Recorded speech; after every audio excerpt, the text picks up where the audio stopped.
τόσα χρόνια έχω γνωρίσει πολλούς πανέξυπνους ανθρώπους που ουσιαστικά δεν παίρνουν ρίσκο. Και όσο παραπάνω ρίσκο παίρνεις, νομίζω τόσο πιο καλό είναι το outcome τελικά. Και όσο πιο νέος το κάνεις, τόσο πιο εύκολο είναι. Έχω την αίσθηση ότι όσο πιο γρήγορα το κάνεις επίσης, τόσο πιο γρήγορα γίνεται. Είναι κάτι που μαθαίνεις να το κάνεις. Δηλαδή, όταν ξεκίνησαμε την εταιρεία με τον Μάνια, εγώ πίστευα στον εαυτό μου, ρε παιδί μου. Δεν πίστευα ότι θα είναι εύκολο. Θα είναι πολύ δύσκολο, αλλά ήμουνα comfortable με το ρίσκο και με τη δυσκολία της εταιρείας. Καλώς ορίσατε στην έκτη σεζόν της σειράς podcast της Endeavor Greece. Στο σημερινό επεισόδιο των Outliers φιλοξενούμε τον Σπύρο Ξανθό, ιδρυτή της Resolve AI. Ο Σπύρος μας μιλά για το πώς η επιλογή του πιο απαιτητικού δρόμου μπορεί να γίνει μοχλός παγκόσμιας καινοτομίας. Έχοντας ιδρύσει συνολικά 4 εταιρείες στη Silicon Valley και έχοντας εξαγορές από τη Splunk και τη VMware, σήμερα με τη Resolve AI φέρνει την τεχνητή νοημοσύνη στο επίκεντρο της καθημερινής δουλειάς των προγραμματιστών, επαναπροσδιορίζοντας την έννοια της ανάπτυξης λογισμικού. Γεια σου, Σπύρο. Γεια σου, Παναγιώτη. Σε ευχαριστούμε πολύ που είσαι μαζί μας σήμερα. Ευχαριστώ που με καλέσατε. Είμαι πολύ ενθουσιασμένος για αυτή τη συζήτηση. Είσαι στην Ελλάδα για λίγες μέρες και έχουμε αδράξει την ευκαιρία να κάνουμε μια ωραία συζήτηση, γιατί για όσους δεν ξέρουν, είσαι ένας founder πολλών εταιριών στο Σαν Φρανσίσκο, πολύ πετυχημένες ιστορίες και σίγουρα αυτή τη στιγμή στο τιμόνι μιας εταιρείας η οποία έχει πολύ μεγάλο ενδιαφέρον, πολλές συζητήσεις, πολύ ωραία πράγματα που μπορούμε να συζητήσουμε μαζί. Σε μια-δύο προτάσεις, τι κάνει η Resolve AI, ώστε να βάλουμε αυτό τουλάχιστον το context ότι η Resolve AI είναι αυτό που κάνει σήμερα. Στη Resolve AI φτιάχνουμε agents για software engineers. Δηλαδή σκέψου ότι προσπαθούμε να αυτοματοποιήσουμε πολλά από τη δουλειά που κάνουν software engineers. Αλλά δεν ξεκινήσαμε από το κομμάτι του να φτιάχνουμε agents που γράφουν κώδικα. Ξεκινήσαμε από το κομμάτι του να φτιάξουμε agents που σε βοηθάνε να τρέξεις μια εφαρμογή, ένα software σύστημα at scale. Καταρχάς, η δουλειά του software engineer περιέχει όλα αυτά, δεν είναι μόνο το coding. Και κατά δεύτερον, αυτή είναι η δουλειά που συνήθως είναι stressful, δεν είναι δουλειά που απαραίτητα οι άνθρωποι θέλουν να κάνουν.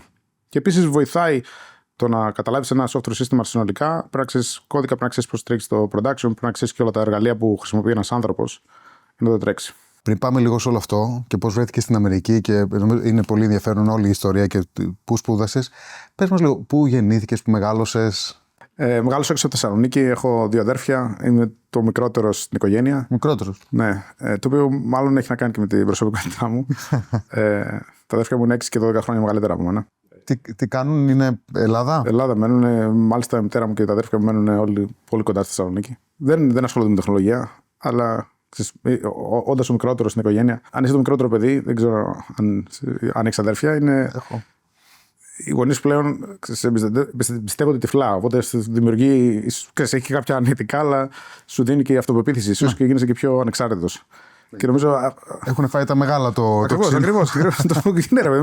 Καταλαβαίνεις ότι το πολύ κακό δεν θα συμβεί. Οπότε ξέρεις, αυτό με έκανε νομίζω πολύ ανεξάρτητο. Και έχει να κάνει λίγο με τη μετέπειτα σταδιοδρομία μου, ας πούμε. Πώς συνδέεται όλο αυτό με τις επιλογές που παίρνεις και οι οποίες σε οδηγούν πιο πολύ στο Πανεπιστήμιο Μακεδονίας και το tech? Εγώ όταν αποφάσισα να σπουδάσω πληροφορική, στην περίπτωση μου, προφανώς μου άρεσαν πάρα πολύ τα μαθηματικά, μου άρεσε η φυσική. Εγώ, να σου πω την αλήθεια, σκεφτόμουν να γίνω φυσικός. Αν επέλεγα χωρίς να σκέφτομαι, ας πούμε, τη μετέπειτα καριέρα, αυτό θα σπούδαζα. Okay. Αλλά ξέρεις, μάλλον η πληροφορική ήταν πολύ κοντά, με πολύ καλύτερες προοπτικές καριέρας. Προφανώς κάτι το οποίο είχα έφεση, ας πούμε. Αλλά δεν ήταν ότι ξέρω από τα 10 μου, ας πούμε, έγραφα κώδικα για τέτοιο. Μπαίνεις στο Πανεπιστήμιο Μακεδονίας, σπουδάζεις πληροφορική, συμβαίνει κάτι εκεί, γιατί μετά φεύγεις για Αμερική. Υπάρχει κάτι, παιδικά χρόνια, γυμνάσιο, λύκειο, πανεπιστήμιο, υπάρχουν καθηγητές ή εμπειρίες οι οποίες συνέβαλαν εδώ? Κοίτα, η αλήθεια είναι ότι εγώ άρχισα να σπουδάζω το 2000. Αυτό ήταν λίγο early εποχές του ίντερνετ, ας πούμε. Ακόμα δεν είχαμε την πληροφορία που έχουμε σήμερα. Στην πραγματικότητα ήταν το ανάποδο, ας πούμε. Δηλαδή, εγώ όταν ήμουν ακόμα και στο δεύτερο, τρίτο έτος στο πανεπιστήμιο, δεν ήταν ξεκάθαρο ότι μπορεί κάποιος να πάει να σπουδάσει στην Αμερική, ας πούμε, να κάνει δακτορικό, όπως κατέληξα να κάνω εγώ. Δεν υπήρχε ουσιαστικά πληροφορία. Η αλήθεια είναι ότι το ανακάλυψα μόνος μου λίγο. Και στο πανεπιστήμιο, πάρα πολύ καλός φοιτητής. Είχα μάλιστα γράψει και 1-2 papers με κάποιους καθηγητές στο προπτυχιακά μου. Από εκεί λίγο ουσιαστικά ξεκίνησα με την ιδέα ότι ίσως να θέλω να γίνω ακαδημαϊκός, ας πούμε, οπότε να κάνω δακτορικό. Και εφόσον σκέφτηκα να κάνω δακτορικό, ψάχνοντας λίγο παραπάνω, κατέληξα ότι ίσως θα μπορούσα να πάω στην Αμερική, σε ένα από τα καλύτερα πανεπιστήμια του κόσμου, ας πούμε. Προφανώς για να το κάνεις αυτό, δεν είναι ότι θα μπορούσα να πληρώσω τα δίδακτρα για να πάω στην Αμερική, αλλά ξέρεις, αν καταφέρεις να γίνεις δεκτός σε διδακτορικό πρόγραμμα στην Αμερική, συνήθως όλα είναι καλυμμένα με υποτροφία. Οπότε κάνω αιτήσεις, χωρίς να ξέρω και πάρα πολλά, και παίρνω υποτροφία για να πάω να κάνω διδακτορικό στο Πανεπιστήμιο του Illinois. Το είναι ένα από τα top 5 engineering schools στον κόσμο, στην Αμερική τουλάχιστον, και να σπουδάσω computer science. Πώς νιώθεις όταν προσγειώνεσαι στην Αμερική, πώς νιώθεις όταν ξεκινάει αυτό το ταξίδι, το οποίο είναι πολύ λίγοι άνθρωποι το κάνουν, PhD, μπαίνουμε σε ένα πολύ. Καταρχάς, αν είσαι overachiver, ποτέ όταν καταφέρνεις κάτι δεν αισθάνεσαι ότι it's a big deal. Προφανώς δεν είναι. Αν όντως το να πετύχεις ένα στόχο σε ικανοποιούσε, θα σταματούσες εκεί, δεν θα πήγαινες ποτέ στην πρώτη φορά. Οπότε δεν αλλάζει κάτι στην πραγματικότητα. Οκ, το πετύχαμε, ποιο είναι το επόμενο μετά ουσιαστικά. Ωραία, έχουμε αρχίσει και λίγο σταχυολογούμε και ποιο είναι το mentality ενός serial entrepreneur που έχει κάνει 4 startups. Μάλλον. Ναι, και η αλήθεια είναι ότι ξέρεις, όταν έκανα την πρώτη μου εταιρεία, η γυναίκα μου ήταν. Παραπονιόταν ότι σκέφτομαι πάντα αυτό, ρε παιδί μου. Αλλά μετά. Η δικιά μου απάντηση ήταν μετά από 3 εταιρείες ότι αν δεν ήμουν έτσι, δεν θα ξεκινά την πρώτη, θα έκανα τη δεύτερη, θα έκανα την τρίτη. Και ξέρεις, όλοι τελικά καταλήξαν να με δέχονται. Και εγώ τον εαυτό μου, για αυτό που είμαι. Δεν είναι ότι σε ικανοποιεί ότι δεν κατάφερες το στόχο σου. Περισσότερο σε ικανοποιεί το ταξίδι, νομίζω. Αν προσπαθείς να καταφέρεις δύσκολα πράγματα ή να λύσεις δύσκολα προβλήματα ή οτιδήποτε. Δηλαδή, περισσότερο το κάνεις για το ταξίδι, το κάνεις για τον προορισμό. Σπουδάζεις στο University of Illinois, το μεταπτυχιακό σου. Ξεκινάς κατευθείαν την πρώτη σου startup. Πάω Αμερική με το στόχο να κάνω διδακτορικό, να γίνω ακαδημαϊκός. Είχα κάνει ήδη έρευνα στα προπτυχιακά, με ενδιέφερε. Αυτό που συνέβη είναι το πρώτο καλοκαίρι που ήμουν στην Αμερική, στο πρώτο καλοκαίρι του PhD, έκανα ένα internship στην Google. Το 2005. Τώρα, Google μιλάμε, μόλις και πάει public, ήταν 2.000 άνθρωποι. Είχαμε τους founders. Και ξέρεις, αυτό που είδα εκεί, είδα μια πραγματική Silicon Valley εταιρεία. Ίσως την καλύτερη ποτέ η Google 2005. Δηλαδή το brand ήταν πιο ισχυρό από ότι είναι η OpenAI σήμερα. Και κατέληξα ότι η δουλειά ήταν πιο ενδιαφέρουσα ίσως από αυτό που έκανα στο PhD. Δηλαδή ήταν λιγότερο θεωρητική, και το impact ήταν ίσως ακόμα μεγαλύτερο. Πώς καταλήγει ένας φοιτητής ενός πανεπιστημίου στο Illinois να γνωρίσει τους founders της Google στο Σαν Φρανσίσκο? Κοίτα, τους γνώρισα ενώ έγινα δεκτός για internship, πήγα και το καλοκαίρι και έτυχε να γνωρίσω τον Larry Page, γιατί εντάξει, σε κάποιο event βασικά είχα πάρει ένα βραβείο από την ACM και το οποίο το ανακοίνωσαν, ξέρω εγώ, σε ένα από τα TGIFs που κάναμε την Παρασκευή. Απλά θέλω να σου πω, ήταν μικρότερη εταιρεία, ρε παιδί μου, δεν είναι αυτό που είναι σήμερα. Παρ' όλα αυτά, εγώ θα πω ότι επίσης εντυπωσιακό. Αν συμβιβάζεσαι με αυτό που έχεις, παιδί μου, δεν θα μεγαλώσει ποτέ ούτε προσωπικά ούτε στην καριέρα σου. Και αυτό που έκανα ίσως πάντα είναι, πάντα προσπαθούσα να βάλω τον εαυτό μου, να κάνω challenge τον εαυτό μου, ας πούμε, με τι άλλο μπορώ να φτιάξω. Και οπότε είμαι στην Google το καλοκαίρι του 2005, τελειώνει το internship και μου κάνει offer η Google να μείνω ή να επιστρέψω, τέλος πάντων. Γιατί δεν είχα πάρει καν το master μου. Να σου πω την αλήθεια, βλακωδώς το ότι εγώ σκέφτομαι γιατί να πάω πίσω να τελειώσω το master μου. Δηλαδή τώρα έχεις προσφορά να δουλέψεις στην Google το 2005. Ναι. Ήταν απίστευτη ευκαιρία. Δεν έχουν γίνει ακόμα της μόδας τα dropouts. Είχαν γίνει. Απλά λέω, OK, θα πάω πίσω να τελειώσω το master μου τουλάχιστον. Το οποίο δεν είχε νόημα. Δηλαδή, αν είχες εμπειρία στην Google το 2005, δεν είχε και πολύ νόημα. Εφόσον δεν ήθελα να συνεχίσω να κάνω PhD, ας πούμε. Ναι. Τελικά το κάνω αυτό. Μάλιστα δέχομαι. Τους λέω, θα επιστρέψω. OK, θα επιστρέψω το Μάιο αφού τελειώσω το master μου. Πάω πίσω στο πανεπιστήμιο. Προς το τέλος του master, λέω στην καθηγήτρια με την οποία δούλευα ότι εντάξει, αποφάσισα, δεν θέλω να κάνω PhD, θα φύγω να πάω στην Google. Κατανοητό ήταν και από αυτή. Και μου λέει, μέσα από αυτή τη συζήτηση μου λέει, θες να κάνουμε μια εταιρεία μαζί, να μην φύγεις. Αφού θα φύγεις από το PhD, σε ενδιαφέρει να κάνουμε μια εταιρεία μαζί. Οπότε το σκέφτηκα αυτό για ένα μήνα. Ήταν δύσκολη απόφαση, ας πούμε, γιατί ήταν και τρομερή ευκαιρία να δουλέψει στην Google το 2005. Και τελικά κατέληξα ότι ποιο είναι το πιο δύσκολο μονοπάτι, ας πούμε. Πού θα ίσως, αν είμαι, ξέρω εγώ, στα 70 μου σκέφτομαι, πήρα τον εύκολο δρόμο, ότι θα αποφάσιζα κατά κάποιο τρόπο. Οπότε κατέληξα να κάνω την εταιρεία. Πήρα τηλέφωνο την Google, σου είπα ότι άλλαξε την άποψή μου, θα μείνω στο πανεπιστήμιο. Και σκέφτηκα ότι εντάξει, μπορώ να πάω και το χρόνο στην Google, αν τελικά η εταιρεία δεν πάει κάπου. Πολλές φορές όταν βρίσκεσαι σε δίλημμα, προσπαθείς να πάρεις την πιο δύσκολη απόφαση. Ναι, πάντα. Άρα ξεκινάς startup. Ξεκινάω startup. Με την καθηγήτριά σου. Κι άλλους δύο PhD φοιτητές, PhD students από το. Εντάξει, μας πήρε ουσιαστικά ένα χρόνο μέχρι να πάμε από το διδακτορικό σε κάτι που να είναι πραγματική startup. Πρακτικά ένα χρόνο αργότερα ξεκινάμε επίσημα και αυτή ήταν η πρώτη μου εταιρεία. Αυτή είναι η Pattern Insight. Pattern Insight. Πήγε και φανταστικά, είχε και μια εξαγορά. Ένα πολύ γρήγορο snapshot της Insight. Τι έκανε, πώς προέκυψε η ιδέα, πώς την αναπτύξατε. Κοίτα, αυτό που φτιάχναμε στην έρευνα που κάναμε τέλος πάντων ήταν σκέψου εργαλεία data mining για κώδικα λογισμικού σε large scale, ας πούμε. Δηλαδή, ξέρεις, όλο το κώδικα του Linux kernel και να μπορείς να βρεις patterns, bugs, security vulnerabilities κτλ. Οπότε από εκεί ξεκινήσαμε. Και η αλήθεια είναι ότι παρότι αυτό είναι πολύ ενδιαφέρον πρόβλημα, αυτό που καταλήξαμε ότι ενώ ήταν ενδιαφέρον πρόβλημα, είδαμε ότι ένα μικρός αριθμός εταιριών τους ενδιαφέρει πάρα πολύ αυτό. Και κυρίως βρήκαμε ότι ενδιαφέρει σε εταιρείες που ήταν hardware companies, όπως Cisco, Juniper κτλ. Και τελικά καταλήξαμε να κάνουμε ένα pivot ουσιαστικά μετά από 1-2 χρόνια δουλεύοντας αυτό, να πάρουμε την τεχνολογία και να εφαρμόσουμε σε semi-structured data, logs όπως λέμε. Και τελικά το προϊόν που φτιάξαμε λεγόταν Log Insight, το οποίο σκέψου ότι είναι ένα προϊόν που μπορεί να μαζεύει δεδομένα από software συστήματα μέσα σε data centers, ας πούμε, και να σε βοηθάει να βελτιώσει το reliability των συστημάτων. Και βοηθάει κυρίως τους προγραμματιστές. Είναι οι ανθρώπους που τρέχουν, ας πούμε, αυτά, γιατί τώρα μιλάμε ακόμη για 2009-2010, που πολλές φορές υπήρχε διαφορετικό IT ή ops ομάδα από αυτούς που φτιάχναν από τους software engineers, αλλά γενικά ναι, είναι εργαλεία για software engineers, broadly speaking. Αυτή η εταιρεία που λέγεται στη VMware. Σωστά. Και σε βάζει στη VMware. Ναι, και μάλιστα το timing για αυτή την εταιρεία ήταν φοβερό, γιατί ουσιαστικά υπήρχε ένα explosion από data. Απλά επειδή δεν ξέραμε και πρώτη μας εταιρεία για όλους ουσιαστικά, δεν μπορούσαμε να δούμε, ρε παιδί μου, την ευκαιρία το πόσο μεγάλη ήταν. Κάναμε ένα round $3 εκατομμύρια. Η εταιρεία ουσιαστικά είναι cash flow positive μέσα σε 2-3 χρόνια.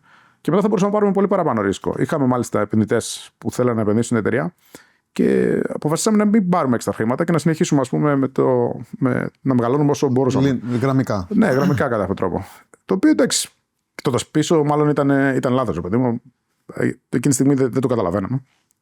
Τελικά είχαμε ένα καλό έξι μας αγόρασε η VMware, που ήταν πάρα πολύ καλή εταιρεία. Ειδικά τότε. Η VMware ουσιαστικά είναι η εταιρεία που έφτιαξε το virtualization, που ουσιαστικά είναι το πρώτο βήμα προς το cloud. Όλα τα data centers τρέχαν σε VMware VMs και ουσιαστικά το προϊόν μας, το Log Insight, ήταν ένα tool που θα μπορούσε οποιοδήποτε να χρησιμοποιήσει που είχε VMware virtualization. Ένα άλλο λάθος που κάναμε είναι ότι όταν ξεκινήσαμε την εταιρεία, καταρχάς τώρα δεν πιστεύαμε ότι εμείς, όντας φοιτητές πριν, μπορούμε να τρέξουμε μια εταιρεία. Και ιδιαίτερα η advisor μου, να σου πω την αλήθεια. Οπότε καταλήξαμε να προσλάβουμε ένα CEO. Αλλά τώρα μια μικρή εταιρεία, είναι πολύ δύσκολο να φέρεις κάποιον απ' έξω να την τρέξει, ας πούμε. Και πολύ ακριβό ίσως. Και ακριβό και ίσως δεν μπορεί να βρει και τον κατάλληλο. Και ουσιαστικά δεν εμπιστευόμασταν τον εαυτό μας να το κάνουμε αυτό.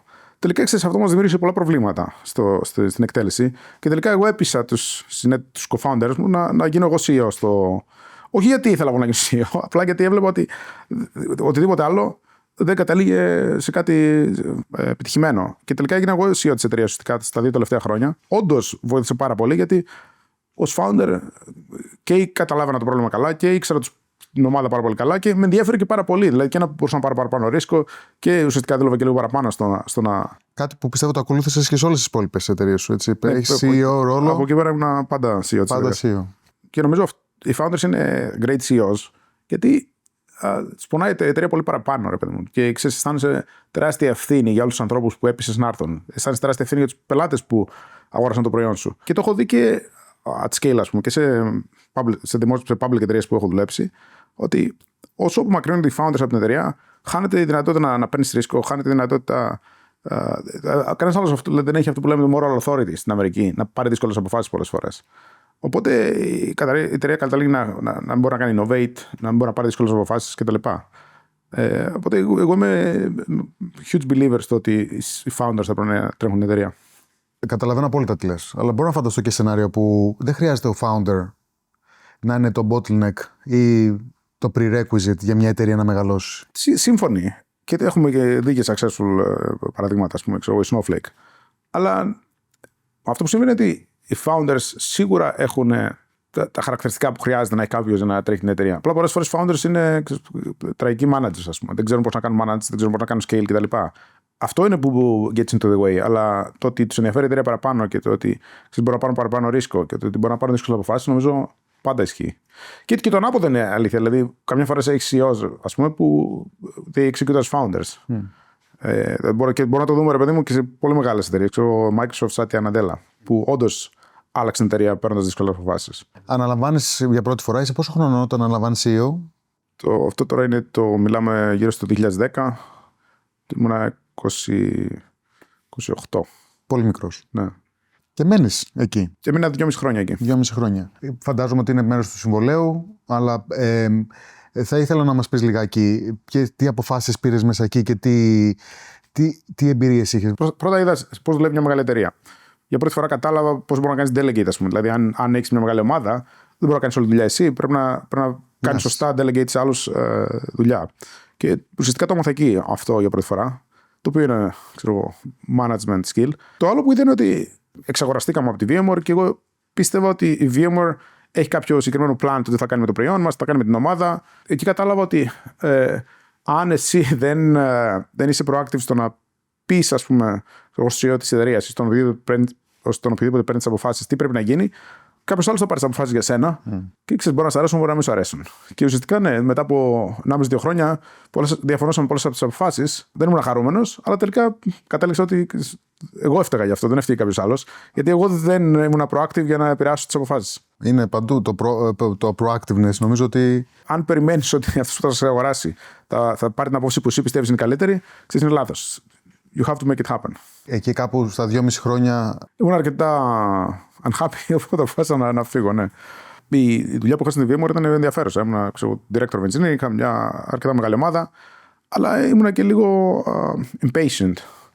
Δηλαδή θα ήθελα να κάνω παραπάνω πράγματα και δεν συνέβαιναν με το ρυθμό που εγώ θα ήθελα. Οπότε αυτό ήταν από τους λόγους που με οδήγησαν στο να φύγω. Και προφανώς ήθελα να ξανακάνω εταιρεία. Είχα ένα φίλο με τον οποίο συζητάγαμε ιδέες. Γιατί ξέρεις, στο τέλος, για μένα φτιάχνεις εταιρείες με δύο τρόπους. Ή έχεις μια ιδέα που ξέρεις, σε ενδιαφέρει πάρα πολύ, ή έχεις κάποιον που θέλει να δουλεύεις πάρα πολύ. Και σε αυτή την περίπτωση είχα ένα φίλο που θέλαμε να δουλέψουμε μαζί. Μίλα μας λίγο γι' αυτόν. Ο Οδυσσέας ο Τσάταλος. Σωστά. Είναι ο άνθρωπος με τον οποίο κάνεις την επόμενη εταιρεία και επιλέγεις να κάνεις μια εταιρεία όχι γιατί έχεις μια ιδέα, αλλά γιατί είναι ο Οδυσσέας δίπλα σου. Ναι, ήμασταν φίλοι και θέλαμε να δουλέψουμε μαζί, κάναμε brainstorm πολλές ιδέες, αλλά ναι, καταλήξαμε να φτιάξουμε περισσότερο. Θέλαμε να δουλέψουμε μαζί, παρά είχαμε μια συγκεκριμένη ιδέα στην οποία θέλουμε να δουλέψουμε. Η οποία εταιρεία υπάρχει ακόμα, τρέχει, έχει μεγαλώσει, λέγεται Easy Home. Η εταιρεία έχει αλλάξει όνομα. Εγώ δεν είμαι involved πλέον, γιατί εγώ έφυγα ουσιαστικά μετά από 2,5 χρόνια. Αλλά ο Οδυσσέας είναι ακόμα. Ο Οδυσσέας, ναι, είναι CTO της εταιρείας και είναι ακόμη εκεί. Για πες μας λίγο για αυτή την εταιρεία. Την κάνετε αμέσως αφού φεύγεις κατευθείαν από τη VMware? Ναι, φεύγω και ξεκινάμε απευθείας. Ουσιαστικά φτιάχνουμε ένα marketplace, full stack marketplace για home services. Να σκέψεις να μπορείς να παραγγείλεις από το τηλέφωνο σου ένα service για το σπίτι σου. Μεγάλωσε πάρα πολύ γρήγορα, πάρα πολύ operational εταιρεία. Δεν πίστεψα ποτέ ότι θα μπορούσα να είμαι ο καλύτερος CEO για αυτήν την εταιρεία στον κόσμο, ας πούμε. Δηλαδή, δεν είναι ότι τώρα είμαι απαραίτητα, αλλά ξέρεις, πιστεύω ότι μπορώ να το κάνω καλύτερα από οποιοδήποτε άλλο. Ναι. Γιατί η εταιρεία αυτή, όντας consumer και όντας ένα service που ερχόταν άνθρωπο σπίτι σου να κάνει μια δουλειά, είχε πολλές δυσκολίες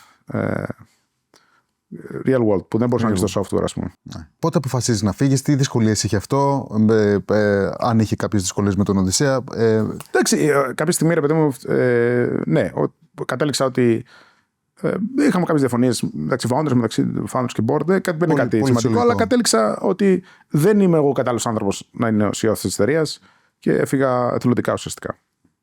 Παραμένεις όμως μέσα, φαντάζομαι. Η εταιρεία, ήμουνα στο board ουσιαστικά για ένα χρόνο, αλλά μετά η εταιρεία έκανε revitalize ουσιαστικά. Οπότε οι προηγούμενοι shareholders και investors φύγανε από την εταιρεία και άλλαξε όνομα. Ουσιαστικά είναι μια καινούργια εταιρεία μετέπειτα. Πώς προκύπτει το επόμενο βήμα, ξεκινάς μια τρίτη εταιρεία? Κοίτα, εγώ φύγα από την Easy Home χωρίς να έχω κάποιο plan που θα κάνω μετά. Και μάλιστα εντάξει, όταν αφήσεις μια εταιρεία που έφτιαξες, δεν είναι ότι είναι και ευχάριστο. Ναι. Οπότε είμαι σε και λέω στον εαυτό μου, μάλλον θα ξαναφτιάξω εταιρεία, μάλλον τέλος. Μίλησα με ένα φίλο μάλιστα που ήταν CEO και μου λέει: η συμβολή που μου έδωσε ήταν ότι περίμενε, όταν είσαι έτοιμος θα κάνεις, θα σου έρθει. Η αλήθεια είναι ότι δεν ήξερα τι θέλω να κάνω όταν έφυγα από την Easy Home. Ουσιαστικά μου έφυγα πρακτικά το καλοκαίρι του 2017 και ξεκίνησα με την Omnition τον Απρίλιο-Μάιο του 2018. Okay, σχεδόν ένα χρόνο. Σχεδόν 9 μήνες μετά. Ναι. Λοιπόν, με πήρε τηλέφωνο ο Μάγιανγκ, που είναι ο co-founder μου και τώρα. Ο Μάγιανγκ και εγώ ήμασταν μαζί στο διδακτορικό. Okay. Γνωριστήκαμε την πρώτη μέρα που ήμασταν στο PhD προγράμματος, γιατί αυτός μεγάλος στην Ινδία, εγώ προφανώς στην Ελλάδα. Υπήρχε ένα International Student Orientation και έτυχε να γνωριστούμε εκεί. Μάλιστα ήταν και ο teaching assistant μου σε ένα από τα μαθήματα στο computer architecture. Οπότε γνωριζόμαστε από το 2004 ουσιαστικά, πλέον 21 χρόνια. Δεν δουλέψαμε κατευθείαν μαζί, απλά γνωριζόμασταν στο διδακτορικό και εγώ θυμόμουν πάντα ότι ήταν brilliant. Ουσιαστικά αυτό που συνέβη όταν έκανα την πρώτη μου εταιρεία, προσπάθησα να τον πείσω πολλές φορές να έρθει να κάνει join. Και δεν τα κατάφερα ποτέ. Τελικά αυτό τέλειωσε το διδακτορικό του, πήγε στη Microsoft. Ενώ ήταν στη Microsoft και εμείς εξαγοραστήκαμε από τη VMware, τον έπεισα και μας έκανε join στη VMware. Οπότε πρώτη φορά δουλέψαμε μαζί το 2012. Εγώ έφυγα τελικά από τη VMware, αυτός έμεινε εκεί. Προσπάθησα να τον πείσω και πάλι να έρθει στη EasyHome, δεν τα κατάφερα. Αλλά όταν έφυγα εγώ από την EasyHome το 2017, με πήρε τηλέφωνο και μου λέει: έχω μια ιδέα για μια εταιρεία και σε ενδιαφέρει να το κάνουμε μαζί. Του λέω: Μάγιανγκ, θα σε βοηθήσω, αλλά εγώ δεν νομίζω να ξανακάνω startup. Αλλά δεν σε βοηθάω, εντάξει. Και ξεκινήσαμε να μιλάμε ουσιαστικά. Η ιδέα του ήταν ότι καθώς πολλές από τις καινούργιες εφαρμογές, ας πούμε, είτε τις μεταφέρουμε στο cloud, είτε γράφονται για να τρέξουν στο cloud, έχει πολύ διαφορετικές δυσκολίες από ό,τι παραδοσιακά με το να τρέχει στο software. Τα 2,5 τελευταία χρόνια ήμουν σε consumer, δεν ήμουν τόσο σε πολύ βαθιά τεχνικά προβλήματα, ας πούμε. Οπότε, αλλά πέρασα, ας πούμε, 3-4 μήνες βοηθώντας τον Μάγιαν και σιγά σιγά μου φαίνονταν και πολύ πιο ενδιαφέρον αυτό όσο μάθαινα παραπάνω, ας πούμε, για το τι συμβαίνει. Οπότε, κάποια στιγμή, το Μάρτιο του 2018, του λέω: Μάγιαν, πιστεύω, η ιδέα που καταλήξαμε να έχουμε τέλος πάντων μαζί, πιστεύω είναι πάρα πολύ καλή. Πρέπει να κάνουμε εταιρεία. Και μου λέει: κοίτα, εγώ έχω πάρα πολύ καλή δουλειά στη VMware. Δεν είμαι σίγουρος αν θέλω να πάρω το ρίσκο. Άρχισε να έχει δεύτερες σκέψεις. Εγώ του λέω: Μάγιαν, ή θα παραιτηθείς και θα την κάνουμε μαζί, θα την κάνω εγώ μόνος με την εταιρεία. Και το πίστευα.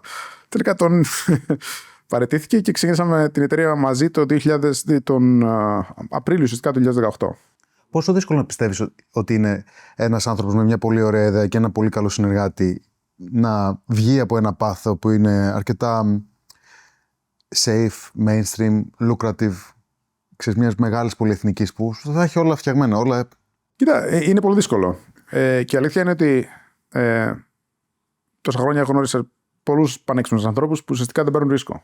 Και όσο παραπάνω ρίσκο παίρνεις, νομίζω τόσο πιο καλό είναι το outcome τελικά. Και όσο πιο νέος το κάνεις, τόσο πιο εύκολο είναι. Αυτό πήγα να πω. Έχω την αίσθηση ότι όσο πιο γρήγορα το κάνεις επίσης, τόσο πιο γρήγορα γίνεται.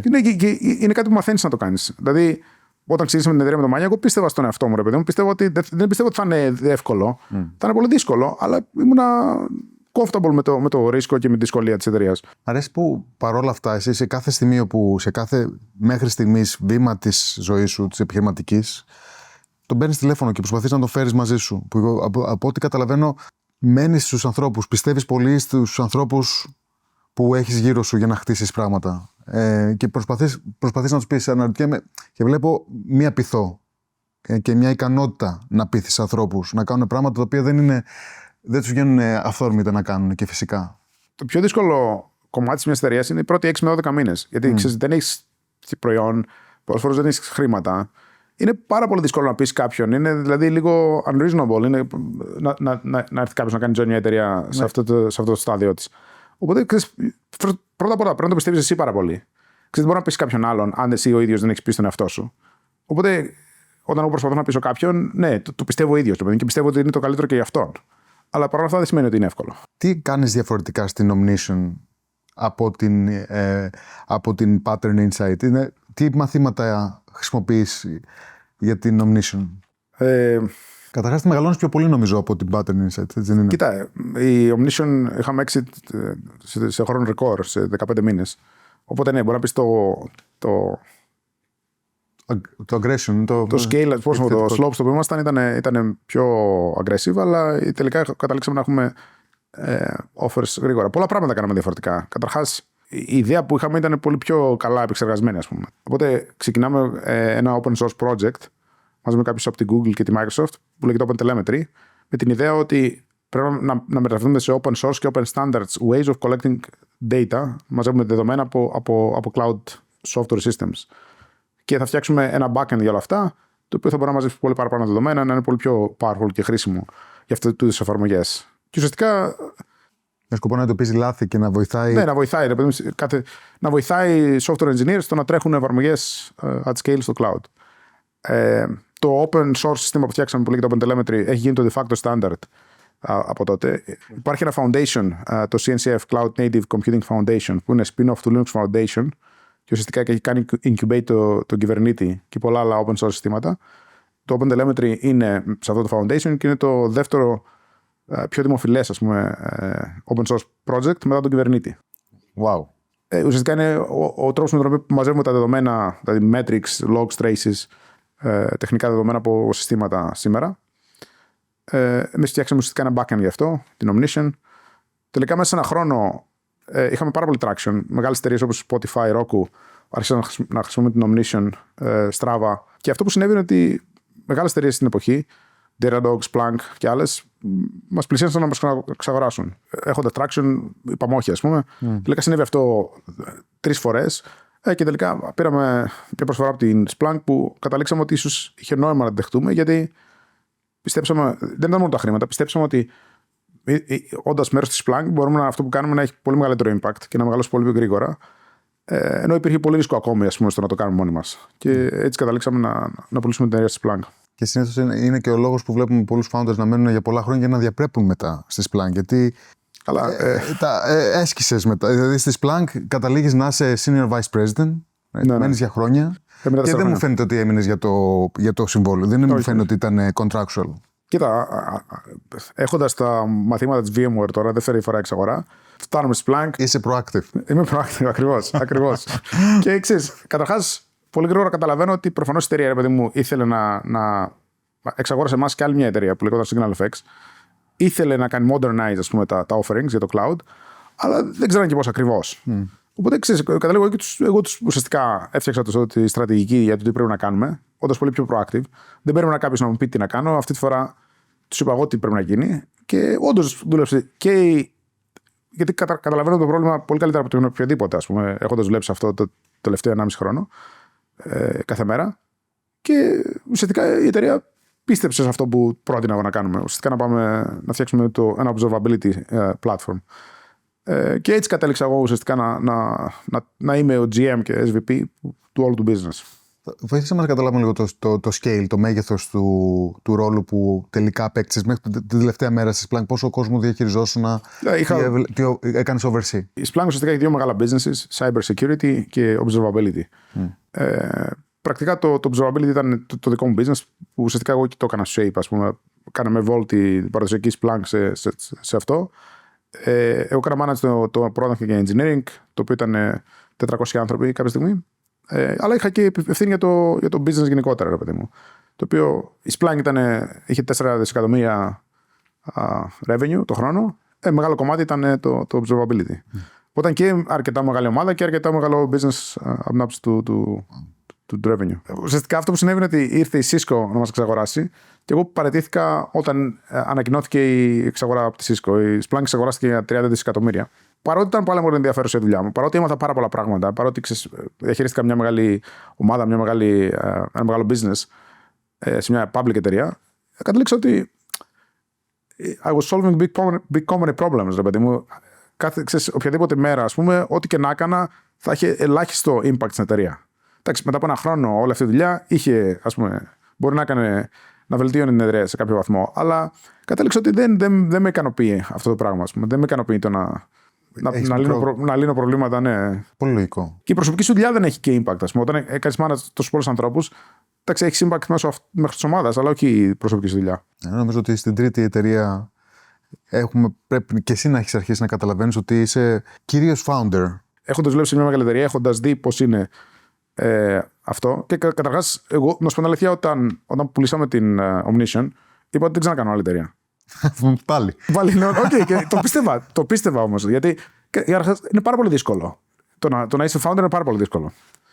Ναι, όταν καταλήξεις κάποιο exit, ευχάριστα όλα, αλλά κατά τη διάρκεια είναι πάρα πολύ. Ξέρεις το αστείο ποιο είναι? Ότι έχεις πει το ίδιο και για τη Resolve AI. Νομίζω ότι το πιστεύω.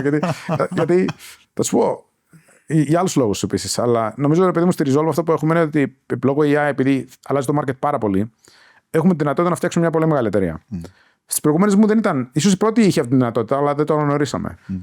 Στην Omnition δεν ήταν σαφές ότι υπήρχε δρόμος στο να φτιάξουμε μια πολύ μεγάλη independent εταιρεία από εκεί που ξεκινήσαμε. Ενώ στη Resolve νομίζω υπάρχει, οπότε μπορούμε να το κάνουμε για τα επόμενα 10 χρόνια ίσως. Και never know, αλλά. Και έχεις μιλήσει για ένα τέτοιο ορίζοντα. Νομίζω ότι έχεις πει ότι η Resolve είναι η τελευταία σου εταιρεία και θα κάτσεις 15 χρόνια. Ναι, όσο πάει, ας πούμε. Ναι. Όσο πάει. Και πηγαίνοντας λίγο και στη Resolve, θα υποθέσω ότι από τη Splunk δεν φεύγεις με την Resolve στο μυαλό σου, γιατί αν έχει κινητοποιήσει το exit της, το δικό σου exit, φεύγεις πάλι όπως και την προηγούμενη φορά, χωρίς να έχεις κάτι μπροστά σου. Η αλήθεια είναι ότι τα πρώτα 2 χρόνια δεν σκεφτόμουν να κάνω εταιρεία. Απλά μετά κατέληξα ότι εντάξει, ήμουν πολύ πιο χαρούμενος στο να φτιάχνω πράγματα, είμαι πολύ πιο χαρούμενος στο να έχω control στην κουλτούρα της ομάδας, ποια είναι η ομάδα κτλ. Το οποίο σε μια μεγαλύτερη δεν έχει τόσο πολύ control. Οπότε τελικά μετά τον 3ο χρόνο αποφάσισα ότι θα φύγω. Πήρα ένα χρόνο τελικά να φύγω και αποφάσισα ότι αν θα κάνω κάτι θα κάνω πάλι την δικιά μου εταιρεία. Παραιτήθηκα τελικά και εγώ και ο Μάγιανκ και ξεκινήσαμε το brainstorming και ουσιαστικά μέσα σε 6 μήνες καταλήξαμε με την ιδέα της Resolve. Και έχουμε μπει ήδη είμαστε 23-24 τώρα, έτσι. Πρακτικά η Resolve ξεκίνησε αρχές του 24. Αρχές του 24. Ένα τελείως διαφορετικό σκηνικό.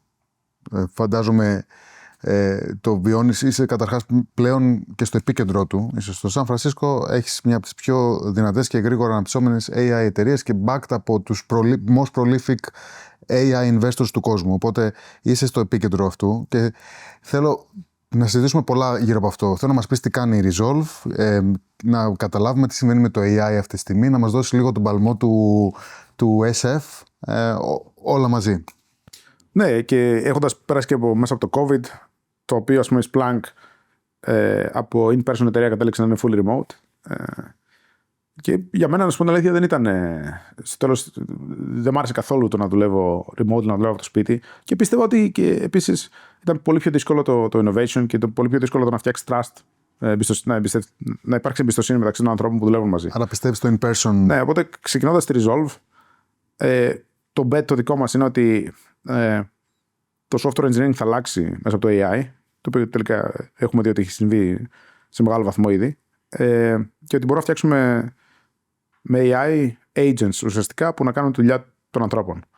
Και μάλιστα στο software engineering, το δικό μας thesis ήταν ότι μπορούμε να ξεκινήσουμε από πολλές από τις δουλειές που κάνει ένα software engineer που είναι λιγότερο ευχάριστες. Το να είσαι on call, ας πούμε, και πολλές φορές να ξυπνάς στη μέση της νύχτας γιατί κάτι πάει στραβά και πρέπει να δεις πώς να το φτιάξεις. Εγώ και ο Μάγιαν ξεκινάμε κάνοντας self-fund την εταιρεία, χωρίς να πάρουμε χρήματα από κάποιον άλλον. Πείθουμε και κάποιους από τους ανθρώπους που έχουμε δουλέψει από την Omnition. Ουσιαστικά οι πρώτοι 4 άνθρωποι στην Resolve είμαι εγώ, ο Μάγιανκ και 2 από τους early engineers που είχαμε στην Omnition. Ο ένας μάλιστα από αυτούς, εγώ, ο Μάγιανκ και αυτός που δουλεύω μαζί από το 2012. Κάνουμε self-fund και ουσιαστικά αυτό που βλέπουμε είναι πάρα πολύ γρήγορα ότι η ζήτηση, το demand για αυτό που φτιάχνουμε είναι πολύ μεγαλύτερο από ό,τι περιμένουμε κι εμείς. Οπότε καταλήγουμε να κάνουμε ένα seed round πέρσι το καλοκαίρι, 35 εκατομμύρια από την Greylock. Μόνο. Και... Κοιτάει, πλέον experienced founders και ένα market το οποίο αλλάζει πάρα πολύ γρήγορα, αυτά τα δύο.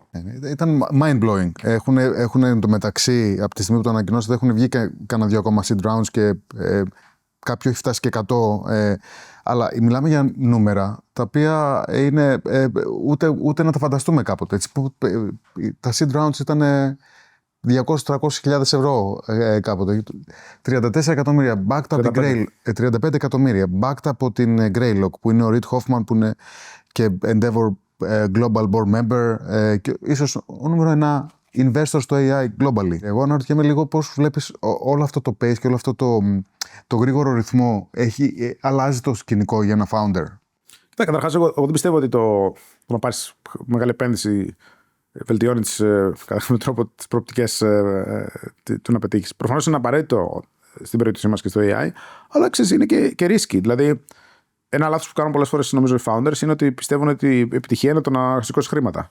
Στην πραγματικότητα δεν είναι επιτυχία και αν μάλιστα άμα το κάνεις και celebrate, νομίζω είναι και το λάθος πράγμα. Η επιτυχία έρχεται από το να φτιάξεις ένα χρήσιμο προϊόν που θέλουν να το χρησιμοποιούν οι users. Τώρα, στην περίπτωσή μας, ο λόγος που αποφασίσαμε να το κάνουμε είναι ότι καταλάβαμε ότι αυτό που φτιάχνουμε μπορεί να είναι πολύ χρήσιμο. Όλο το stack θα αλλάξει από το AI. Δηλαδή, πριν από λίγες μέρες ο Mark Andreessen είπε σε ένα interview ότι our thesis is that all the incumbents are going to get nuked και everything is going to be replaced. Αυτό είδαμε κι εμείς ουσιαστικά από πέρυσι. Και αποφασίσαμε ότι όλα θα ξαναγραφτούν στην πραγματικότητα με AI και ίσως το software engineering να είναι και ο πρώτος τομέας στον οποίο θα γίνει σε scale, γιατί τα προβλήματα που λύνουμε μόνοι μας. Οπότε αποφασίσαμε ότι έχει νόημα να πάρουμε ένα μεγάλο round, γιατί πρέπει να κινηθούμε πάρα πολύ γρήγορα. Αλλά αυτό το κάνει και δύσκολο, δεν το κάνει εύκολο. Έχω στο μυαλό μου πολύ έντονο το γεγονός ότι θέλεις να δουλεύεις με ανθρώπους, θες να χτίζεις ομάδες με ταλαντούχους ανθρώπους και έχω την αίσθηση ότι αυτή τη στιγμή το έχεις πάει σε άλλο level. Οπότε θα ήθελα να μας μιλήσεις λίγο για τη στρατηγική που έχεις ακολουθήσει τώρα στο χτίσιμο. Ναι, κοίτα, καταρχάς, μετά από όλες αυτές τις εμπειρίες, αυτό που καταλαβαίνεις είναι ότι το να φτιάξεις κάτι πολύ χρήσιμο και πολύ ενδιαφέρον και μια καλή εταιρεία, το κύριος παράγοντας είναι οι άνθρωποι, ας πούμε. Οπότε, όντως και εγώ και ο Μάγιανγκ περνάω τον περισσότερο μου χρόνο σε αυτό το πράγμα, στο recruiting. Και προφανώς κατέληξα ότι η εταιρεία θα είναι όσο καλή είναι οι άνθρωποι που τη φτιάχνουν κατά κάποιο τρόπο. Και να σου πω την αλήθεια, και στο AI είναι ακόμα πιο σημαντικό, γιατί δεν υπάρχει blueprint για αυτό που φτιάχνουμε. Είναι you have to figure things out from first principles. Οτιδήποτε φτιάχνουμε, ας πούμε, ουσιαστικά φτιάχνεται για πρώτη φορά. Οπότε οι άνθρωποι είναι αυτοί που θα επηρεάσουν το outcome εδώ. Εμείς καταλήξαμε να έχουμε κάποια principles τα οποία ακολουθούμε. Καταρχάς, δουλεύουμε στο γραφείο 5 μέρες την εβδομάδα, στο Σαν Φρανσίσκο. Το οποίο, εντάξει, για πολλούς ανθρώπους δεν είναι ιδανικό, αλλά κατά κάποιο τρόπο μπορεί να είναι και ένα καλό φίλτρο για τους ανθρώπους που θέλουν, ας πούμε, να δουλεύουν στο γραφείο. Πιστεύουν ότι είναι καλύτερα να είσαι in person. Δημιουργεί πολύ μεγαλύτερη εμπιστοσύνη μεταξύ των ανθρώπων. Κινείσαι πάρα πολύ πιο γρήγορα. Νομίζω είναι πιο εύκολο να λύσεις δύσκολα προβλήματα, γιατί μπορεί να γυρίσεις κάποιον που δουλεύει μαζί του οποιαδήποτε στιγμή της μέρας και να συζητήσεις κάτι. Δεν χρειάζεται να κάνεις schedule, ας πούμε, ένα meeting. Από τη στιγμή που ξεκινήσαμε την εταιρεία, και ήταν η τέταρτη εταιρεία για μένα και η δεύτερη μαζί με τον Μάγιανγκ, θέλαμε να λύσουμε ένα πρόβλημα που είναι δύσκολο και σημαντικό κατά κάποιο τρόπο. Και αυτό είναι ίσως prerequisite στο να πεις και άλλους ανθρώπους που είναι έξυπνοι στο να δουλέψουν μαζί σου. Οπότε με τη Resolve έχουμε, ας πούμε, αυτό το συνδυασμό. Ένα δύσκολο πρόβλημα τεχνικά, ένα market που είναι πολύ μεγάλο, μια στιγμή στην εξέλιξη της τεχνολογίας που επιτρέπει ουσιαστικά να ξανασκεφτούμε πολλά από τα εργαλεία και τη τεχνολογία που έχουμε. Οπότε όλα αυτά μας φέρνουν σε ένα right place at the right time, κατά κάποιο τρόπο. Ναι, και καταλαβαίνω τώρα γιατί νιώθεις την ανάγκη να είσαι και στις συνεντεύξεις αυτές, να έχεις πολύ μεγάλο χώρο, κομμάτι της δουλειάς σου, focus σε αυτό, γιατί ο καλύτερος άνθρωπος για να πουλήσει την αποστολή ή ο άνθρωπος που θα σε πείσει για την αποστολή είναι ο founder. Προφανώς, ναι. Και αν οι founders δεν μπορούν να πείσουν ή τους ανθρώπους να κάνουν join ή οποιοδήποτε να εμπιστευτεί την εταιρεία, κανείς άλλος δεν μπορεί να το κάνει. Είναι η αποστολή και το ότι προσπαθεί να λύσει η εταιρεία κομμάτι του value proposition και τελικά αυτό που βοηθάει τους ανθρώπους να πάρουν επιλογή να κάνουν join. Ναι, σίγουρα. Επειδή η Resolve φτιάχνει ουσιαστικά AI για software engineers, είναι λίγο πιο εύκολο να πείσεις άλλους software engineers να κάνουν join, γιατί καταλαβαίνουν το πρόβλημα, καταλαβαίνουν το impact. Και εμείς έχουμε πείσει αρκετούς ανθρώπους που ποτέ δεν δουλεύουν σε enterprise software. Γενικά, ρε παιδί μου, οι καλύτεροι μηχανικοί πάντα ουσιαστικά θα πηγαίναν σε κάποια consumer εταιρεία, σαν την Google, σαν τη Meta. Για πρώτη φορά, εγώ βλέπω ότι μπορούμε να πείσουμε ανθρώπους που έχουν ένα τέτοιο background, δουλεύουν σε AI σε μια από αυτές τις εταιρείες, να έρθουν να κάνουν join μια enterprise company, γιατί ουσιαστικά στο μεσοπρόθεσμα, νομίζω, το impact που θα έχει το AI σε enterprise εταιρείες, όπου παίρνουμε ένα ρόλο όπως αυτό του software engineer ή του site reliability engineer, και μπορούμε ουσιαστικά να κάνουμε automate μεγάλο κομμάτι από τη δουλειά τους, ας πούμε, και να επιταχύνουμε τεχνολογία, να επιταχύνουμε ουσιαστικά το πόσο γρήγορα φτιάχνουμε software και λύνουμε προβλήματα. Και για μένα αυτό έχει και, δηλαδή, αν εγώ σκεφτώ ποιο είναι το impact του AI, πολλές φορές, ας πούμε, Σαν Φρανσίσκο, στην τεχνολογία γενικά συζητάμε, ξέρω εγώ, software engineers, θα υπάρχουν λιγότεροι software engineers, το AI θα κάνει replace, ας πούμε, πολλές από τις δουλειές. Μπορεί να συμβεί, αλλά για μένα αυτά είναι first world problems. Στην πραγματικότητα, αυτό που εγώ πιστεύω θα κάνει το AI είναι ότι θα επιταχύνει την τεχνολογική ανάπτυξη και θα καταφέρουμε να λύσουμε προβλήματα που είναι πολύ δύσκολα, που μπορεί να έχουν impact σε εμάς σε ένα σωρό άλλους τομείς, ας πούμε, υγεία ή access σε services τα οποία δεν μπορούμε να σκεφτόμαστε, εμείς που είμαστε Σαν Φρανσίσκο ή στην Αθήνα, ποιο είναι αν έχουμε κάποιο μειονέκτημα. Σκέψου, ας πούμε, ανθρώπους που μπορεί να ζουν κάπου σε ένα μέρος του πλανήτη που ποτέ δεν έχουν δει γιατρό στη ζωή τους, ας πούμε. Και ξαφνικά μέσω AI μπορεί να έχουν, κάποιον που να τους δίνει ουσιαστικά μια διάγνωση που δεν θα μπορούσαν να την έχουν πριν. Την ίδια στιγμή όμως, και καταλαβαίνω ότι το mission, ναι, και η αποστολή και τι προσπαθούμε να λύσουμε, την ίδια στιγμή όμως, επειδή αυτό σημαίνει καθολικά σε όλα τα industries. Έτσι, το AI είναι πλέον μια πλατφόρμα, κάνει apply παντού. Και βλέπουμε ο Zuckerberg και η Meta δίνει sign-off bonuses τα οποία είναι τα αθλητές σε level τέτοια. Σας έχει επηρεάσει? Πώς υπάρχει ακόμα τα πολλά layoffs που έχουν γίνει, υπάρχει abundance από ταλέντο ακόμα? Γιατί υπάρχει αυτό το inflection? Κοίτα, καταρχάς νομίζω αυτή τη στιγμή είναι πολύ πιο δύσκολο αν είσαι software engineer να βρεις δουλειά. Δηλαδή τώρα αυτό που λέμε με τα sign-on bonus και τα λοιπά είναι outliers. Είναι άνθρωποι που ουσιαστικά είναι the world's experts στο να φτιάχνουν AI μοντέλα. Στην πραγματικότητα, και το γνωρίζω, το βλέπω και ίδιος, ότι πολλά παιδιά που μόλις αποφυτούν, ας πούμε, και από πολύ καλά πανεπιστήμια, έχουν δυσκολία να βρουν δουλειά. Γιατί το demand για software engineering στην πραγματικότητα έχει πέσει κάπως. Τώρα, βέβαια, οι άνθρωποι που εμείς προσπαθούμε να προσελκύσουμε είναι AI experts πολλές φορές και είναι πάρα πολύ competitive. Και όντως βλέπουμε, ας πούμε, τρελούς μισθούς. Αυτό που έχω καταλήξει να κάνω είναι ότι εγώ πιστεύω ότι αυτό που προσφέρει η Resolve και μια startup σαν τη Resolve είναι πολύ διαφορετικό από αυτό που προσφέρει μια μεγάλη εταιρεία σαν τη Meta ή τη Microsoft ή τη Google. Καμιά φορά είναι λίγο πιο απλό και εύκολο.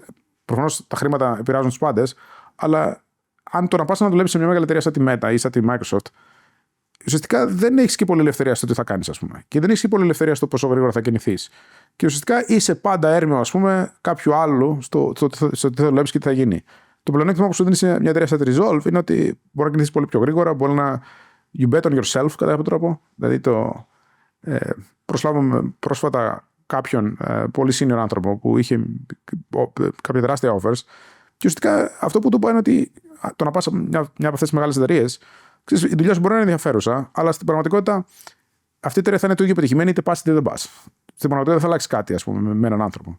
Ενώ το να έρθει στη Resolve μπορεί να κάνει τεράστια διαφορά στο outcome της εταιρείας και νομίζω αυτό είναι πολύ ευχάριστο αν θες να κάνεις bet στον εαυτό σου. Είναι πολύ satisfying κατά κάποιο τρόπο να ξέρεις ότι η εταιρεία πέτυχε εξαιτίας μου. Λίγο πιο τεχνικά, stock options, ποια είναι η άποψή σου, πώς το χρησιμοποιείς, κάτι που πιστεύω πρέπει να ακούγεται πολύ. Γενικά πιστεύω πάρα πολύ στη διαφάνεια στην εταιρεία. Και εσωτερικά και εξωτερικά κατά κάποιο τρόπο. Πιστεύω πολλοί founders, πριν σου πω για τα stock options, κάνουν το λάθος ότι προσπαθούν να προστατεύσουν τους ανθρώπους που πείθουν να έρθουν στην εταιρεία, χωρίς να τους αποκρύπτοντας κατά κάποιο τρόπο όλες τις δυσκολίες.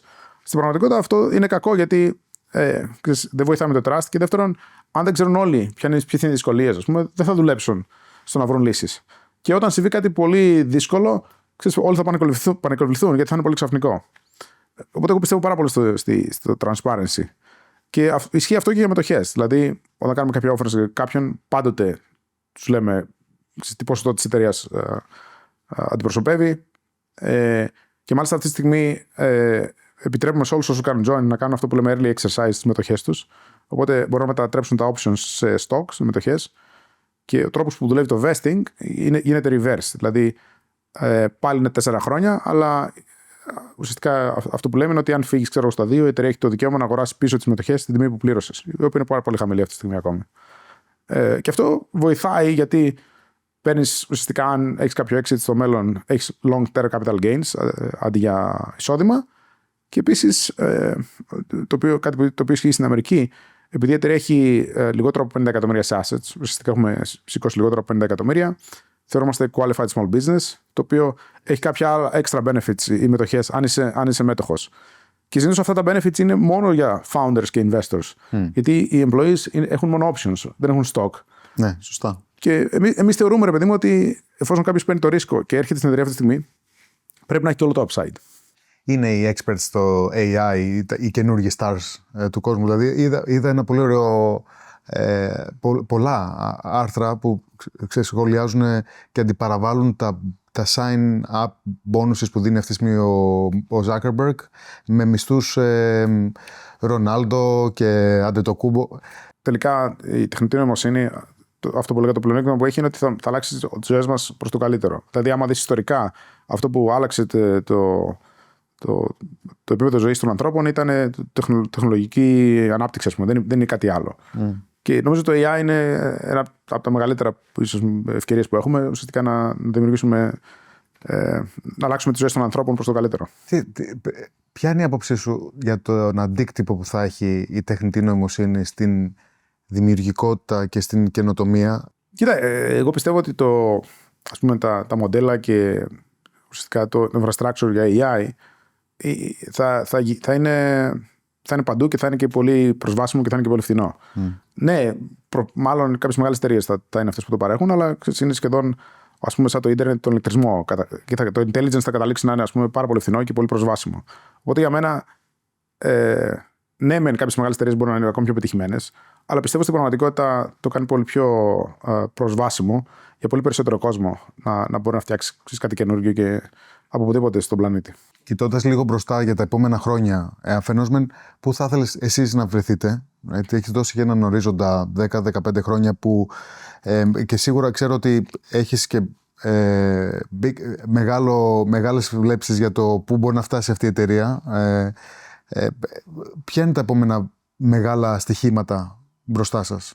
Κοίτα, γιατί η Resolve AI ουσιαστικά πιστεύω ότι είμαστε ακόμη στο 1% της τεχνολογίας για αυτό που φτιάχνουμε εμείς και αυτό που φτιάχνουν γενικότερα, ας πούμε, το industry. Εγώ πιστεύω ότι αν πετύχουμε σχεδόν όλη η δουλειά που κάνουμε σήμερα manually σαν software engineers θα γίνει automate και οι άνθρωποι θα υπάρχουν και ουσιαστικά θα κάνουν manage, ας πούμε, τους agents που θα κάνουν δουλειά. Και αν πετύχουμε, πιστεύω το τεχνολογικό output που σαν ανθρωπότητα, ας πούμε, θα είναι 16-100x. Οπότε θα μπορούμε να λύσουμε πολύ περισσότερα προβλήματα πολύ πιο γρήγορα. Τώρα, τι σημαίνει για μας αυτό? Σημαίνει ότι θα θέλαμε να είμαστε η εταιρεία που έχει φτιάξει το Agentic AI for Software, η οποία έχει το πιο broad use, που έχει μεγαλώσει πάρα πολύ, που έχει πάρα πολύ impact στον κόσμο. Αλλά είναι πολύ δύσκολο να προβλέψεις και πώς θα γίνει αυτό, γιατί αλλάζουν τα πράγματα πάρα πολύ γρήγορα. Το pace είναι ασύλληπτο. Ασύλληπτο, ναι. Λοιπόν, νομίζω ότι είναι η πιο σωστή στιγμή να παίξουμε λίγο το παιχνίδι με τις κάρτες. Το που η κάθε κάρτα έχει μια λέξη και θα διαλέξεις μια κάρτα και θα μας δώσεις λίγο. Ωραία. Τι λέει? Ρίσκο. Καλά. Εντάξει, δεν είναι στημένο. Είναι άλλες κάρτες, λένε άλλα τέτοια. Αυτό που ζητάμε εδώ είναι να μας δώσει ο καλεσμένος μας το δικό του ορισμό της λέξης. Και έχει τύχει η λέξη ρίσκο. Οπότε, μίλησε μας λίγο γι' αυτό. Νομίζω ότι χρωστάμε στον εαυτό μας να πάρουμε παραπάνω ρίσκο. Όσο πιο νωρίς το κάνουμε στη ζωή μας, όσο πιο νωρίς το κάνουμε στην καριέρα μας, τόσο πιο πολύ μαθαίνουμε να το κάνουμε καλύτερα. Δηλαδή, όταν είσαι στα 30 σου, στα 40 σου και ξέρω, έχεις παιδιά και έχεις ευθύνες, είναι πολύ πιο δύσκολο να πάρεις ρίσκο στην πραγματικότητα, αν δεν έχεις βάλει τον εαυτό σου σε ένα σημείο να μπορεί να το κάνει. Είσαι πολλά χρόνια στην Αμερική, από τη στιγμή που πήγες να κάνεις το μεταπτυχιακό. 21 χρόνια. 21 χρόνια. Και ξέρω ότι η οικογένειά σου, μας είπες πριν, ότι είναι ακόμα στη Θεσσαλονίκη. Έρχεσαι τα καλοκαίρια. Ναι. Ξέρω ότι πολύ καλά ότι είσαι mentor σε founders, connected με άλλους Έλληνες founders. Είσαι γύρω από το οικοσύστημα, πολύ γνωστός αλλά και προσιτός στο οικοσύστημα αυτό. Και θα ήθελα να μιλήσουμε για 5 λεπτάκια για το πώς βλέπεις την Ελλάδα να αλλάζει, πώς βλέπεις το οικοσύστημα, πώς μας βλέπεις να πηγαίνουμε και ποια νομίζεις ότι είναι τα δυνατά χαρτιά της Ελλάδας πριν πάμε στα αδύναμα. Εγώ αισθάνομαι ότι έχω βοηθηθεί πάρα πολύ από ανθρώπους όλα αυτά τα χρόνια, είτε investors είτε mentors, όπως λες. Οπότε το βλέπω και λίγο. Και νομίζω αυτό ισχύει πάρα πολύ τουλάχιστον στην Αμερική. Το βλέπω ότι και λίγο giving back, ας πούμε. Δηλαδή, αν μπορεί να βοηθήσει κάποιον, είναι σημαντικό να το κάνεις, όπως έχω βοηθηθεί κι εγώ. Στην Endeavor, μάλιστα, το λέμε και μου αρέσει πολύ περισσότερο. Pay it forward. Ναι, ακριβώς. Το οποίο είναι. Σπρώξτε το μπροστά. Και είτε βοηθώντας κάποιον, είτε κάνοντας κάποια επένδυση σε κάποια startup κτλ. Επίσης, με ένα καλύτερο μου φίλοι είναι Έλληνες ακόμη. Παρότι είμαι στην Αμερική τόσα χρόνια, δεν είναι ότι δεν έχω Αμερικάνους φίλους, αλλά οι καλύτεροι μου φίλοι είναι Έλληνες.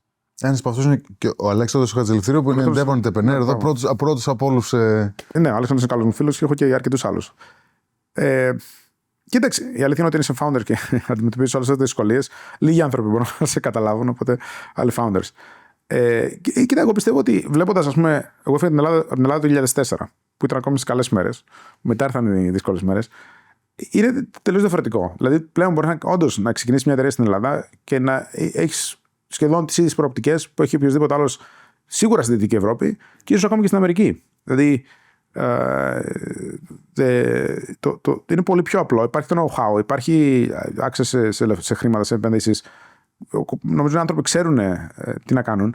Και πλέον ακόμα υπάρχει και οικοσύστημα ίσως στην Ελλάδα. Δηλαδή, επειδή έχουν υπάρξει αρκετές εταιρείες που είτε κάνουν exit είτε μεγαλώσαν αρκετά, πλέον υπάρχουν αρκετοί άνθρωποι που έχουν δει. Υπάρχει και πώς έχουν δει πώς είναι. Δηλαδή, ένα πλεονέκτημα που έχει η Silicon Valley είναι ότι στην πραγματικότητα υπάρχουν γενιές και γενιές ανθρώπων που έχουν δει εταιρείες, που έχουν δουλέψει σε εταιρείες. Οπότε υπάρχει αυτό το know-how κατά κάποιο τρόπο που δεν υπάρχει πουθενά άλλο στον κόσμο. Και νομίζω σιγά σιγά φτιάχνεται ένα αντίστοιχο know-how και στην Αμερική.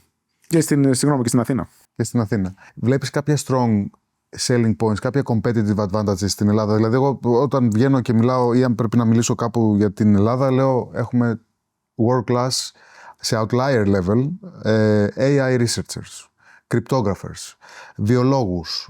Δηλαδή, ξέρω ότι υπάρχουν κάποια πολύ δυνατά selling points της Ελλάδας, αλλά αναρωτιέμαι εσύ που είσαι από την άλλη πλευρά, εκεί που είναι όντως το επίκεντρο, αν ισχύουν αυτά ή αν το υπερπουλάμε. Κοίτα, μπορούμε να το δούμε λίγο με στοιχεία, ρε παιδί μου. Ας πάρουμε ακαδημία στην Αμερική. Η Ελλάδα είναι δεύτερη χώρα per capita σε ακαδημαϊκούς στην Αμερική μετά το Ισραήλ. Ναι, νομίζω υπάρχει αυτό, ρε παιδί μου. Και πάντα οι Έλληνες είχαμε, είχαμε την εκπαίδευση σαν προτεραιότητα. Οπότε έχουμε, νομίζω, αρκετό κόσμο που είναι πολύ καλό σε αυτό που κάνει. Πολλοί από αυτούς δεν ζουν στην Ελλάδα, βέβαια, ζουν στο εξωτερικό. Αλλά ξέρεις, η Ελλάδα είναι και ίσως η πιο ωραία χώρα του πλανήτη για να ζεις. Οπότε ακόμα και αυτό είναι ένα πλεονέκτημα. Και φαντάζομαι και πάντα, ας πούμε, και εγώ προσωπικά και οι πολλοί άνθρωποι που ξέρω που είναι στην Αμερική, θα θέλαμε να ζήσουμε στην Ελλάδα. Αν είχαμε τον τρόπο our professional life του να είναι όσο καλή είναι η προσωπική μας ζωή στην Ελλάδα. Αλλά όντως, εγώ πιστεύω ότι είναι πολύ πιο απλό και πολύ πιο εύκολο και έχουμε και πλεονεκτήματα σαν χώρα το να φτιάξει μια startup από την Ελλάδα. Ποιο είναι το όφελος της χώρας? Εγώ θα σου έλεγα είναι προς το όφελος του καθένα προσωπικά να κάνει κάτι τέτοιο. Είναι πολύ καλύτερο path πλέον να πάρει κάποιος, παρότι μπορεί να έχει στην Ελλάδα, μπορεί να τελειώσει το πανεπιστήμιο, το να πάρει κάποιο ρίσκο και είτε να προσπαθήσει να φτιάξει εταιρεία, είτε να δουλέψει remotely για μια εταιρεία τεχνολογίας. Δηλαδή, άσχετα από το τι είναι καλό ή δεν είναι καλό για τη χώρα, εγώ πιστεύω είναι πολύ καλό για τον καθένα προσωπικά. Κοιτώντας λίγο μπροστά τα επόμενα χρόνια και μιλώντας για την τεχνητή νοημοσύνη και οτιδήποτε άλλο χτίζεται γύρω και πάνω στην τεχνητή νοημοσύνη, υπάρχουν κάποιες προβλέψεις, κάποια πράγματα που περιμένεις, κάποια πράγματα που σε φοβίζουν, που θα ήθελες να έχουμε στο μυαλό μας? Καταρχάς, ο τρόπος που δουλεύουμε, είμαστε ακόμη στην αρχή, θα αλλάξει πάρα πολύ. Δηλαδή, ουσιαστικά η τεχνητή νοημοσύνη θα κάνει πολλή δουλειά που κάνουν άνθρωποι σήμερα και οι άνθρωποι ουσιαστικά θα εργάζονται σε ένα ψηλότερο επίπεδο κατά κάποιο τρόπο. Το creativity, ίσως και η δυνατότητα να μπορεί να κάνει delegate σωστά είναι πολύ πιο σημαντικό. Πιστεύω επίσης ότι αν αυτό που λένε ότι you're not going to be replaced by AI, you're going to be replaced by somebody who's using AI. Πιστεύω ότι το impact τελικά στον κόσμο θα είναι πολύ θετικό. Και γενικά, εγώ είμαι της άποψης ότι για πολλά προβλήματα που έχουμε σαν ανθρωπότητα, ο τρόπος να τα λύσουμε είναι ουσιαστικά περισσότερη τεχνολογία. Δεν είναι να κάνουμε slow down σε οτιδήποτε. Είτε είναι πληθυσμός του πλανήτη, είτε είναι ενέργεια, είτε είναι ιατρική, οτιδήποτε. Πιστεύω η λύση δεν θα έρθει ποτέ από το να κάνουμε slow down. Θα έρθει από το να κάνουμε accelerate σαν ανθρωπότητα. Και η τεχνολογία είναι μάλλον το πιο σημαντικός τρόπος να το κάνουμε. Θα πάμε τώρα στο ένα τελευταίο κομμάτι που είναι γρήγορες ερωτήσεις για να καταλάβουμε ίσως 2-3 πραγματάκια που μας λείπουν από την προσωπικότητά σου. Είσαι του βιβλίου ή του podcast? Νομίζω podcast ιδιαίτερα τις μέρες. Είσαι πρωινός ή βραδινός τύπος? Και τα δύο. Άρα δεν κοιμάσαι. Αναγκαστικά. Κοίτα, παλιότερα ήμουν βραδινός, τώρα πλέον έχω γίνει και πρωινός. Καφές ή τσάι? Καφές. Αν μπορούσε να διαλέξει ένα ιστορικό πρόσωπο για να φας μαζί του? Μάλλον κάποιο σύγχρονο άνθρωπο που θα ήθελα να γνωρίσω είναι ο Peter Thiel. Βρίσκω τις ιδέες του fascinating. Με ποια τεχνολογία δεν μπορείς να ζήσεις? Ιντερνετ. Έχεις μια πόλη που είναι η αγαπημένη σου για επαγγελματικά κυρίως ταξίδια? Εντάξει, το Σαν Φρανσίσκο είναι το capital της τεχνολογίας. Μ' αρέσει πάρα πολύ η Νέα Υόρκη επίσης, γιατί είναι πολύ ζωντανή πόλη, πολύ diverse. Μ' αρέσει και η Αθήνα πάρα πολύ. Και μάλιστα εγώ στην Αμερική λέω στους πάντες ότι αν έρθουν στην Ελλάδα πρέπει να περάσουν χρόνο στην Αθήνα. Και μάλιστα, αν ξέρουν πού να πάνε, να μην επισκεφθούν απλά τα τουριστικά μέρη, είναι ίσως πιο ωραία πόλη στην Ευρώπη. Έχεις ποτέ λάβει μια συμβουλή την οποία έχει ξεχωρίσει και έχει γίνει quote πια? Κοίτα, μια συμβουλή κατά κάποιο τρόπο που έχω λάβει είναι ότι όταν σε στιγμές uncertainty, δεν χρειάζεται να κάνεις κάτι. Δηλαδή, πάντα όποτε δεν ήμουν σίγουρος γιατί πρέπει να κάνω, ξέρεις, αν του δώσω αρκετό χρόνο, μετά από λίγο, νομίζω, ξέρεις, μου έρχεται. Και πολλές φορές το λέω και σε άλλους αυτό, ότι you'll know what you have to do, ας πούμε.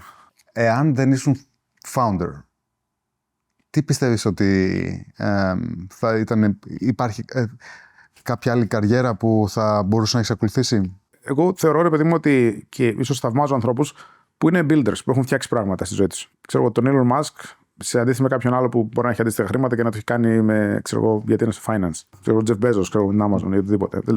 Αυτούς τους ανθρώπους τους θαυμάζω πολύ περισσότερο από άλλους ανθρώπους που είναι επιτυχημένοι χωρίς να έχουν φτιάξει κάτι. Τελευταία ερώτηση. Την έχουμε κάνει consistently 3 χρόνια τώρα σε όλους τους καλεσμένους μας. Τι πιστεύεις ότι κάνει έναν επιχειρηματία outlier? Είναι μάλλον διάφορα χαρακτηριστικά. 2-3 που μπορώ να σκεφτώ είναι το persistence, να μην παραιτηθείς, να μην κάνεις give up, τη δυνατότητα να πάρεις ρίσκο. Και το τρίτο είναι το conviction, δηλαδή να μπορεί να πιστέψεις σε αυτό που φτιάχνεις πριν από οποιονδήποτε άλλο, ας πούμε.